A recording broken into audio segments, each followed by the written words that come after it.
Assalamualaikum warahmatullahi wabarakatuh. Halo semuanya, semoga kalian dalam keadaan sehat dan penuh semangat. Hari ini kita akan berkunjung secara lebih dekat ke sebuah kampung adat yang unik, hangat, dan penuh makna.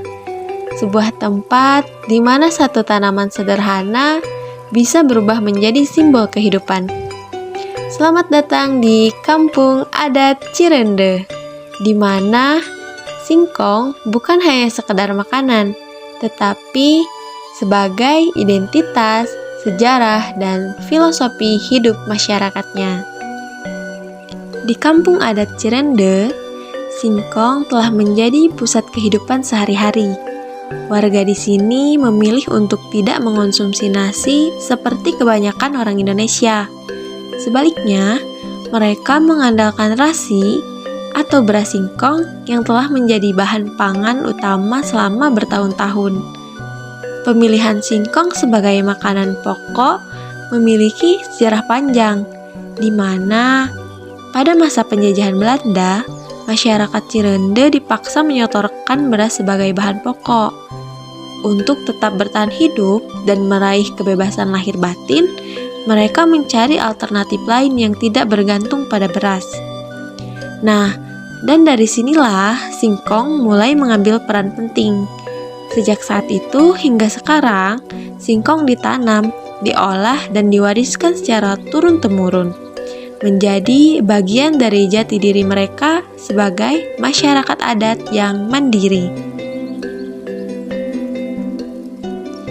Di sekitar kampung, hamparan lahan singkong membentang luas. Namun, memasuki area ini, kita tidak bisa asal-asalan. Ada aturan adat yang harus dijaga sebagai bentuk penghormatan terhadap alam dan leluhur. Siapapun yang masuk tidak diperbolehkan memakai baju berwarna merah dan harus melepas alas kaki sebelum melangkah lebih jauh. Bukan untuk membatasi, tapi untuk mengingatkan bahwa tanah ini merupakan bagian dari ruang sakral yang perlu kita hormati. Perjalanan menuju lahan singkong cukup menanjak, dan saat musim hujan, jalurnya bisa licin. Namun, setibanya di atas, kita akan menemukan sebuah tempat peristirahatan yang cukup luas, dengan sebuah leit atau gudang penyimpanan hasil panen berdiri di sampingnya. Tempat ini menjadi simbol bagaimana masyarakat adat Cirende menjaga hasil bumi dengan sangat bijaksana.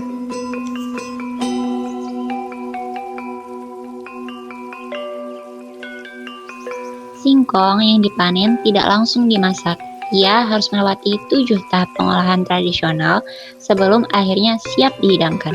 Tahap pertama dimulai dari mengupas kulit singkong, kemudian mencucinya hingga bersih. Setelah itu, singkong diparut dengan alat tradisional lalu diperas untuk mengeluarkan airnya.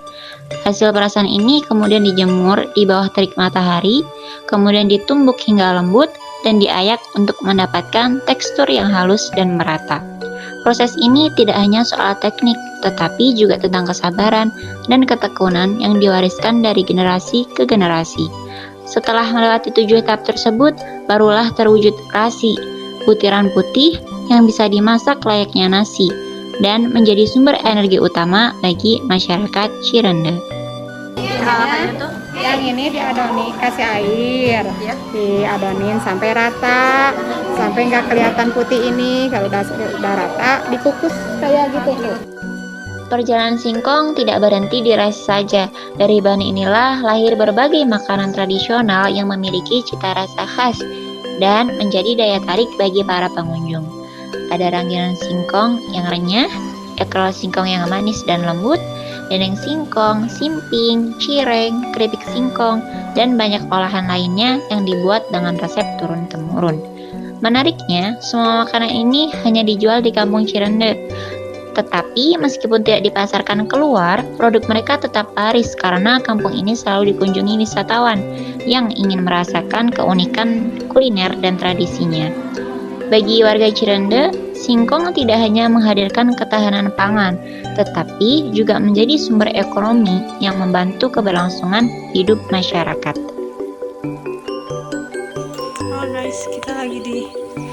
kebun singkong yang ada di Kampung Cirende. Ya. Nanjak banget. Dan kita nyekir guys karena di sini tidak boleh pakai alas kaki. Dari tanah sederhana di Cirende, singkong tumbuh menjadi lebih dari sekedar tanaman. Ia menjadi simbol keteguhan, kemandirian, dan rasa syukur. Ditanam dengan kesederhanaan, diolah dengan ketelatenan, dan dimanfaatkan secara penuh tanpa tersisa. Kita bisa belajar bahwa pangan sejati tidak harus berasal dari tempat yang jauh. Ia tumbuh dari tanah kita sendiri, selama kita merawatnya dengan kesungguhan dan menghargai tradisi yang diwariskan. Demikian perjalanan kita hari ini mengenai pangan dan tradisi, filosofi singkong di Kampung Adat Cirende. Wassalamualaikum warahmatullahi wabarakatuh.